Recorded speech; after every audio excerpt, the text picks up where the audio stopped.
Assalamualaikum warahmatullahi wabarakatuh. Shalom, Om Swastiastu, Namo Buddhaya, Salam Kebajikan.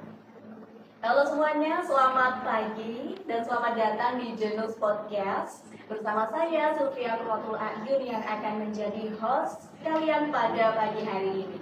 Luar biasa. Terima kasih sekali lagi sudah bergabung di Instagram dan juga YouTube Genbi Kediri. Dan hari ini kita akan ngobrol santai ya tentang sesuatu yang kita banget, yakni seputar generasi Z. Nah, tentang generasi Z apa aja yang dibahas? Pastinya apa itu generasi Z, tantangan yang mungkin dihadapi dan juga tips-tips survive di kehidupan sekarang. Oke. Nah, sebelum mulai, aku ingin memperkenalkan pembicara kita yang luar biasa dan pastinya mahasiswa aktif di UIN 1 Tulungagung dengan sejumlah prestasi. Dia adalah Kak Vera Nandawahyu Nurjana. Nah, Kak Vera ini merupakan Ketua Umum HMPS Perbankan Syariah periode 2022 dan juga 2023. Serta selanjutnya Kak Vera merupakan CO di divisi BI Corner di Genbi Komisariat Tulungagung. Dan baik, langsung saja kita perkenalkan Kak Vera di samping saya. Oke, gimana kabarnya Kak Vera? Alhamdulillah baik. Oke, sapa-sapa dulu dong. Oke, halo teman-teman semuanya, gimana nih kabarnya? Tentunya pastinya teman-teman semua yang nonton antusiasnya tuh luar biasa banget ya. Gen Z sekarang tuh bener-bener luar biasa. Ya, betul banget. Oke.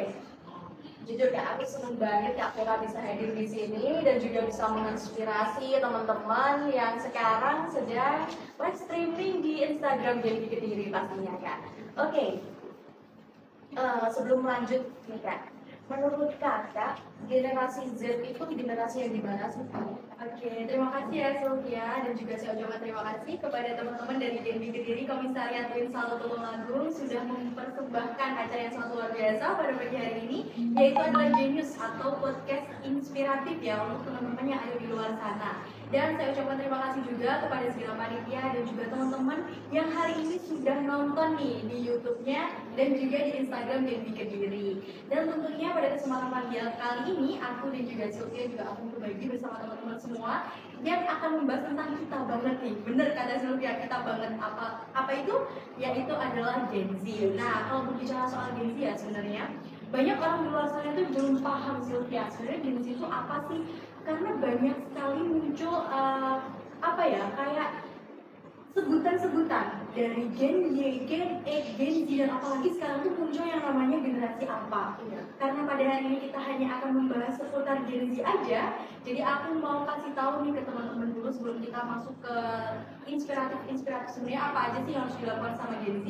Jadi teman-teman harus paham dulu nih Gen Z itu apa sih. Gen Z itu merupakan generasi Z atau yang sering disebut sebagai A generation, di mana Gen Z ini lahir pada kurun tahun 1995 sampai tahun 2010. Jadi kalau teman-teman nih kira-kira lahir di 2003, 2002 atau bahkan 2004, berarti teman-teman termasuk dalam golongan Gen Z. Kenapa sih Gen Z ini disebut sebagai A generation? Karena Gen Z ini adalah generasi yang hidup, tumbuh dan dibesarkan dengan adanya teknologi. Karena kita sekarang itu hidup berdampingan dengan teknologi Sylvia, apalagi kita hidup di era yang disebut dengan era 5.0 atau era 5.0, di mana kecanggihan teknologi itu udah sangat melekat dengan kehidupan kita dan kita itu berdampingan sama teknologi. Jadi bisa disebut Gen Z ini adalah A generation, di mana mereka itu tumbuh dan dibesarkan dengan adanya teknologi kayak gitu sih. Wah, keren banget. Pasti ini kata kuncinya teknologi kan ya Kak. Dan sebelum kita masuk ke topik utama, aku mau tanya nih, kesibukan Kak Vera sekarang apa? Yang pastinya Gen Z banget kayak gitu. Kalau untuk kesibukan saat ini mungkin aku sedang sibuk untuk menjalani sisa-sisa semester di kampus ya, karena sekarang alhamdulillah juga lagi semester 7 dan insya Allah tahun depan doain aja teman-teman semoga bisa lulus tepat waktu juga. Dan kalau kita ngomongin kegiatan apa sih Kak sebenarnya yang berhubungan sama Gen Z, sebenarnya semua kegiatanku itu berhubungan sama Gen Z, kan aku juga Gen Z ya. Jadi mungkin aku lebih sibuk untuk contohnya kayak gini nih, kasih inspiratif ke teman-teman, sharing dan sosialisasi juga ke teman-teman. Oke. Sekedar info nih teman-teman. masih hangat-hangatnya nih. Kemarin Kak Vera terpilih menjadi Duta CBP Rupiah se-Karisidenan sendiri yang katanya mau ke Jakarta ya Kak ya? Insya Allah doain aja teman-teman ya. Oke, doanya ya teman-teman semua supaya Kak Vera bisa menjadi Duta CBP Ya, di nasional. Wah keren banget, tepuk tangan dong. Oke, langsung ya Kak, ini kita langsung ke inti aja. Karena Gen Z ini adalah generasi yang lahir antara tahun 90-an sampai 2010 ya Kak ya. Itu pastinya dikenal dengan keterampilan digital seperti yang sudah Kak Vera sebut tadi. Tapi sayangnya Kak, Gen Z ini dapat stigma negatif dari masyarakat. Apa yakni sebagai generasi tanpa masa depan. Waduh, sayang banget kan ya. Nah, menurut Kak Vera nih gimana tanggapan Kak Vera mengenai stigma tersebut? Oke, sebenarnya begini ya, kalau misalkan terkait dengan stereotip yang tersebar di masyarakat, jadi menurut aku sebagai Gen Z juga, itu merupakan misconception terbesar tentang pandangan masyarakat terhadap Gen Z.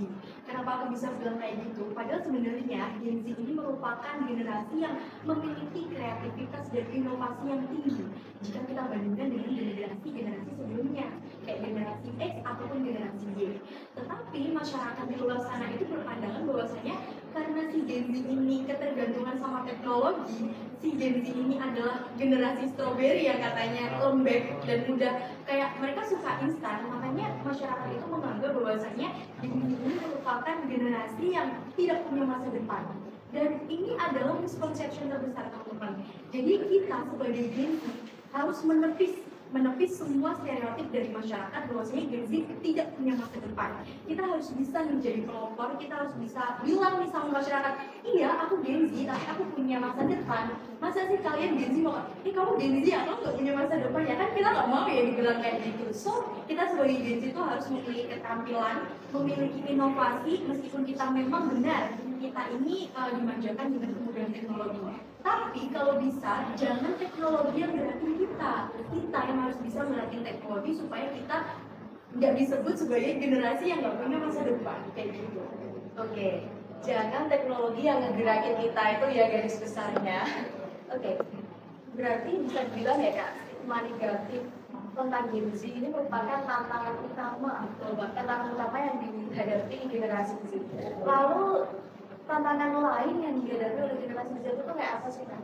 Oke, sebenarnya itu banyak banget ya kalau ngomongin tantangan yang dihadapi sama Gen Z. Karena aku sebagai Gen Z pun juga ngerasain, aduh berat banget ya ternyata jadi Gen Z itu kayak banyak stereotip yang muncul, oh kamu Gen Z gak punya masa depan dan lain sebagainya. Banyak banget tantangan yang dihadapi oleh Gen Z. Tapi secara umumnya kita kembali lagi ke era 4.0 itu tadi, era digitalisasi, di mana memang kita dimanjakan oleh digitalisasi. Sehingga tantangan terbesar dari Gen Z ini adalah mereka kecanduan teknologi dan juga kecanduan media sosial. Kenapa? Kalau misalnya kita flashback sebentar ya teman-teman, kita flashback di era generasi Y. Ketika mereka mendapatkan suatu permasalahan, mereka akan lebih suka untuk mendiskusikan bersama temannya, atau mungkin mencari studi literatur, baca buku, cari-cari di koran, di majalah dan lain sebagainya.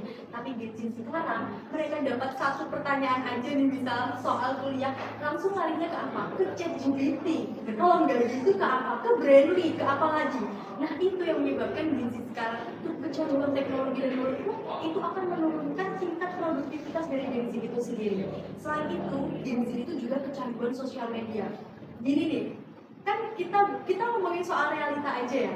Kalau misal teman-teman di rumah lagi nggak ngapa-ngapain, lagi nggak punya kerjaan, apalagi sekarang kita lagi musim liburan ya, apa yang teman-teman lakuin? Kalau nggak scroll TikTok, scroll Instagram, dan itu pasti dilakuin sama Gen Z sekarang gitu loh. Dan itu akan membuat tantangan yang besar bagi Gen Z. Kenapa? Karena dengan mereka yang nggak explore dari diri mereka sendiri, kayak mereka kecanduan sama teknologi, itu akan menurunkan tingkat produktivitas. Jadi mereka akan lebih memilih untuk rebahan aja deh sambil scroll TikTok, scroll Instagram, daripada mereka harus kayak ikut, misal di liburan ini kita pergi ke kampung Inggris dah untuk ngikutin kegiatan-kegiatan yang bermanfaat kayak gitu sih. Jadi itu merupakan tantangan besar. Dan selain itu Gen Z sekarang itu banyak teman-teman gue yang kayak suka overthinking dan juga suka insecure karena mereka kecanduan teknologi, kecanduan sosial media. Ketika mereka melihat postingan dari temennya nih, misalnya melihat postingan temennya, wah postingannya bagus harus masuk investasi gini. Mereka itu akan ngerasa kayak aku pengen kayak gitu tapi aku nggak bisa kayak gitu, dan itu akan merusak mental mereka, akan merusak mental health mereka secara tidak langsung tanpa mereka sadari. Oleh karena itu juga merupakan tantangan terbesar teman-teman. Jadi kalau misal teman-teman melihat postingan dari temennya nih, atau mungkin postingan dari motivator siapapun itu, teman-teman tuh bisa loh ATM, amati, tiru, dan modifikasi. Jangan cuma terpaku kayak aku pengen kayak gitu tapi aku nggak tahu caranya harus kayak gimana. Mulai coba, mulai bangun, oh caranya tuh seperti ini loh ternyata kayak gitu. Oke, keren banget. Jadi ini karena digitalisasi ya Kak, jadi bukan hanya memudahkan tapi bisa jadi momok ya, bisa jadi si malakama lah. Betul banget. Dan kalau boleh Kakak tarik garis besar nih, tantangan tadi itu cara mengatasinya kayak gimana sih Kak? Oke, cara mengatasi dari berbagai macam tantangan yang sebelumnya kalau selama ini yang aku hadapin ya. Jadi aku merasa bahwasannya dengan adanya kemudahan teknologi memang memberikan banyak manfaat untuk diri aku sendiri. Dengan aku bisa mengakses informasi lebih luas, dengan aku bisa berhubung dengan orang yang banyak di tempat yang berbeda dengan aku, itu memberikan kemudahan bagi aku sendiri. Tetapi dengan adanya tantangan-tantangan itu, sebenarnya kita bisa menghadapi dong. Kalau misal ada tantangan ya kita harus bisa gimana sih caranya kita sebagai Gen Z ini mampu untuk menghadapi tantangan itu. Jadi kalau dari aku sendiri ya, dari aku pribadi untuk menghadapi tantangan itu, mungkin aku lebih suka untuk explore diri aku dan keluar dari zona nyaman, karena ini yang menjadi permasalahan dari Gen Z sekarang. Mereka itu kayak banyak banget impian, aku pengen gini, pengen gitu, tapi mereka hanya fokus untuk gimana ya caranya bisa itu, tapi mereka nggak cari jalan keluar itu kayak gimana. Banyak mereka yang datang ke aku ketika aku pengen kayak gini, tapi aku takut.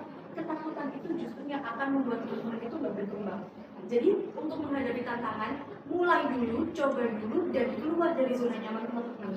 Karena nanti kalau misalkan teman-teman udah terbiasa, semua itu terbiasa karena kita mencoba. Kalau misalkan kita nggak mencoba ya kita akan terkungkung, ya kamu nggak akan berkembang, kamu nggak akan berproses. Jadi tips dari aku, kalau aku pribadi, ketika aku masuk di dunia perkuliahan ya pasti tentunya banyak banget problematika dan juga hal-hal yang kayak membatasi aku. Aku mencoba untuk aku harus bisa itu, aku harus coba itu, karena sebagai Gen Z kita dituntut untuk kreatif dan inovatif. Jadi aku keluar dari zona nyamanku, aku mencoba semua hal yang belum pernah aku coba, dan ya hasilnya seperti ini gitu. Jadi buat teman-teman tuh jangan takut untuk mencoba, jangan takut untuk keluar dari zona nyaman. Ya bener banget. Kalau Kak Fena bilang apa lagi? Gak boleh nyaman ya. Jadi kalau mau upgrade diri, mau sukses ya pasti harus keluar dari zona nyaman tersebut. Dan aku juga merasa kalau liburan ini, bahkan seminggu ini nggak boleh dibilang aku tuh aktif masih hari ini ya, masih nemenin kakak ini.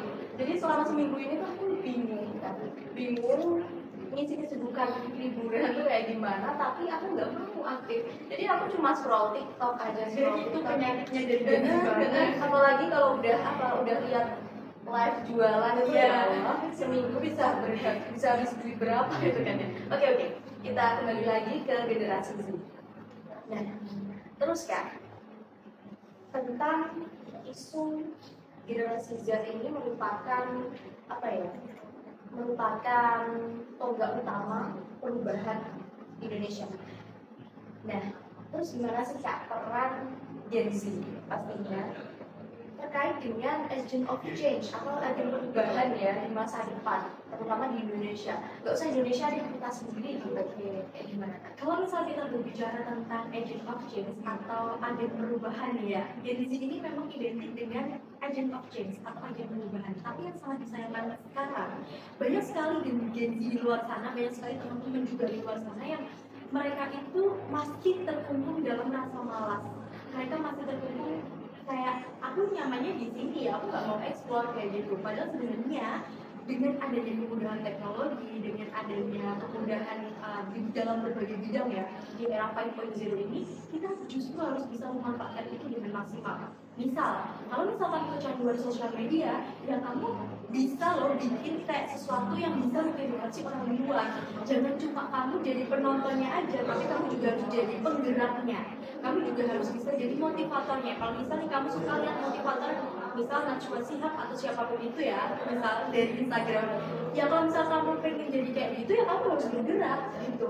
Jadi menurutku dengan langkah kecil yang kita berikan untuk masyarakat luas, misal kita mengedukasi melalui sosial media, ya itu akan berdampak luar biasa juga bagi masyarakat di luar sana. Apalagi saat ini tuh Instagram dan TikTok itu benar-benar ramai banget yang diminati sama orang-orang di luar sana. Bukan cuma Gen Z aja loh, Gen Z bahkan generasi apapun sekarang itu udah bisa bikin sosial media. Jadi kita bisa bikin perubahan sekecil apapun itu melalui sosial media dengan mensosialisasikan kepada orang luar. Apa yang disosialisasikan? Semua bidang bisa kita sosialisasikan seperti itu. Jadi yuk kita bangun untuk memberikan dampak kepada orang-orang di sekitar kita. Waduh, tamparan banget sih Kak buat aku itu.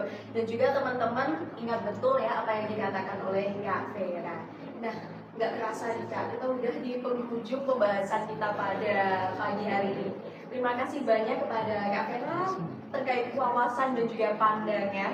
Dan sebagai generasi Z, pesan dari aku, kita harus bisa membuktikan bahwa kita adalah generasi penerus yang baik dan menghilangkan kesan buruk atau stigma negatif yang telah dilakukan atau telah diberikan oleh masyarakat kepada kita sebagai generasi Z.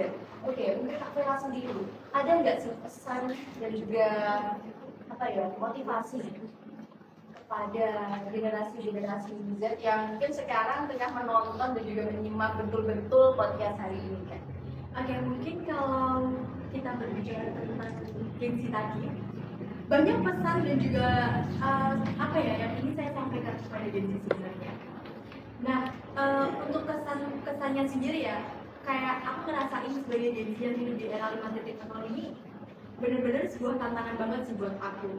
Kayak gimana sih caranya aku harus bisa menepis pandangan masyarakat, stereotip dari masyarakat tentang Gen Z yang gak punya masa depan. Padahal aku nggak mau loh disebut Gen Z yang gak punya masa depan. Aku tuh punya masa depan kayak gitu, tapi karena stereotip yang berkembang di masyarakat kayak gitu ya, aku harus bisa menepis stereotip itu. Dan mungkin pesanku buat Gen Z di luar sana, apa sih yang bisa dilakukan sama Gen Z? Kita harus bisa berdampak bagi orang-orang sekitar kita dengan cara melakukan sebuah perubahan. Perubahan itu bisa dimulai dari langkah kecil, teman-teman, dari diri kita sendiri. Kalau misalkan kita hari ini merasa kita kurang maksimal dalam melakukan suatu hal, kita bisa ngelakuin evaluasi terhadap diri kita sendiri. Aku kurangnya di mana sih? Aku salahnya di mana sih? Banyak teman-teman yang ketika mengikuti suatu perlombaan nih ya, terus mereka itu nggak lolos atau mereka nggak dapet juara dan mereka berkecil hati. Gen Z itu kayak gitu, mereka berkecil hati terus akhirnya mereka besok nggak mau ikut lagi deh. Padahal sebenarnya dengan adanya kegagalan itu bisa dijadikan suatu evaluasi buat kita supaya kedepannya kita bisa jadi lebih baik lagi gitu kan. Itu yang menjadi tantangan buat Gen Z. Nah kemudian yang kedua, selain kita bisa melakukan evaluasi kepada diri kita sendiri, kita harus minimal kita jangan membandingin diri kita sama orang lain. Itu juga yang biasa dilakukan banget sama Gen Z. Mereka selalu membandingkan diri mereka dengan orang lain. Misal kayak, oh cantik banget sih Pak, aku pengen kayak gitu. Dia kok bisa cantik, dia kok bisa pikir dan lain sebagainya. Kayak gitu kan biasanya. Mereka selalu membandingkan diri mereka dengan orang lain. Minimal kita harus bisa membandingkan diri kita sekarang dengan diri kita di masa lalu. Kalau misalnya di masa lalu itu kita nggak punya apa-apa, nggak punya prestasi apa-apa, ya minimal dimulai dari hari ini, dimulai dari sekarang, kita harus bisa untuk menciptakan prestasi kita sendiri kayak gitu. Kemudian yang ketiga, teman-teman harus berani untuk keluar dari zona nyaman ya teman-teman. Karena kalau misalnya kita nggak berani keluar dari zona nyaman, kita juga nggak akan berkembang ya nggak sih? Ya benar-benar. Apalagi kalau misalnya kita udah masuk di dunia perkuliahan. Dunia perkuliahan itu benar-benar luas banget. Banyak hal yang bisa kalian cobain teman-teman. Banyak hal yang bisa kita survive, banyak hal yang bisa kita lakukan. Kalau misalnya kita udah masuk di dunia perkuliahan, apalagi di dunia kerja nih bentar lagi ya kan. Jadi kita harus bisa mampu untuk keluar dari zona nyaman. Misal aku nggak suka nih, aku nggak bisa nyanyi, aku nggak bisa nari, aku pengen ikut duta tapi aku nggak punya basic apa-apa. Ya coba dulu aja. Kalau misalkan kamu nggak nyoba ya kamu nggak akan tahu. Tapi kalau misalkan kamu mau nyoba, kamu jadi tahu dan kamu bisa mengevaluasi kalau ikut lomba ini tuh ternyata aku harus nyiapin ini, ternyata aku harus seperti ini kayak gitu. Wah luar biasa banget, sampai 3-4 poin yang dipesankan Kak Vera untuk kita semua. Dan sayangnya kita udah di penghujung acara nih Kak. Wah sayang banget, padahal aku mau ngobrol lama dengan Kak Vera, tapi di lain kesempatan aja ya Kak ya. Oke, terima kasih untuk Kak Vera tentunya terkait pesan dan juga kesan yang disampaikan pada hari ini. Dan juga terima kasih kepada pemirsa yang telah stay tune di YouTube dan juga Instagram Genzi Kediri. Dan kami harap ya obrolan ini dapat bermanfaat buat kalian dan juga buat kita pastinya ya Kak ya. Dan juga jangan lupa untuk follow Instagram Genbi Kediri dan juga subscribe YouTube Genbi Kediri, aktifkan notifikasi biar nggak ketinggalan update terbaru. Nah, sampai jumpa di podcast berikutnya. Terima kasih dan selamat melanjutkan aktivitas. Oke. Terima kasih untuk semuanya. Sampai jumpa di Janus Podcast Gen Z Brilliance Shaping Tomorrow World Through Bold Innovation. Saya Sylvia Protul Ayun, mohon undur diri. Wassalamualaikum warahmatullahi wabarakatuh.